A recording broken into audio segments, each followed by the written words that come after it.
రాష్ట్ర ప్రభుత్వం స్థానిక సంస్థల ఎన్నికలను జూలైలో జరిపే అవకాశం ఉందని సోషల్ మీడియా ద్వారా ఎక్కువగా ప్రచారం జరుగుతూ ఉన్నది. ప్రింట్ మీడియా ద్వారా కూడా మనకు తెలుస్తూ ఉన్న విషయమే.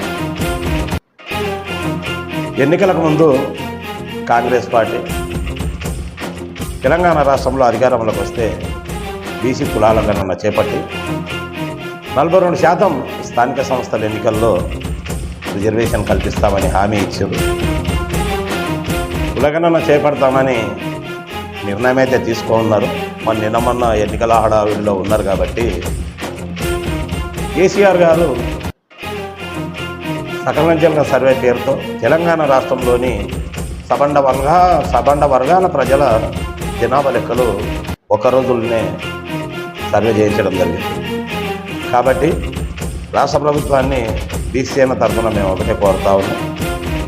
తక్షణమే బీసీ కులాల గణన చేపట్టి స్థానిక సంస్థల ఎన్నికల్లో మీరు ఇచ్చిన హామీ మేరకు 42% రిజర్వేషన్ అమలు చేయాలని కోరుతా ఉన్నాం.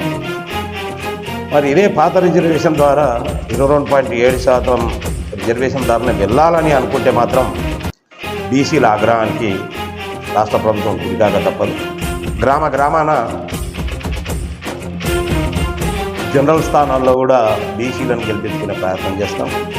ఖచ్చితంగా ప్రభుత్వం బీసీ వ్యతిరేకతను మూట కట్టుకోకూడదంటే ఖచ్చితంగా బీసీ కులాలను చేపట్టిన తర్వాతే మరి ఇచ్చిన హామీ మేరకు 42% రిజర్వేషన్ అమలు జరిపి ఎన్నికలు నిర్వహించాలని డిమాండ్ చేస్తూ ఉన్నాం.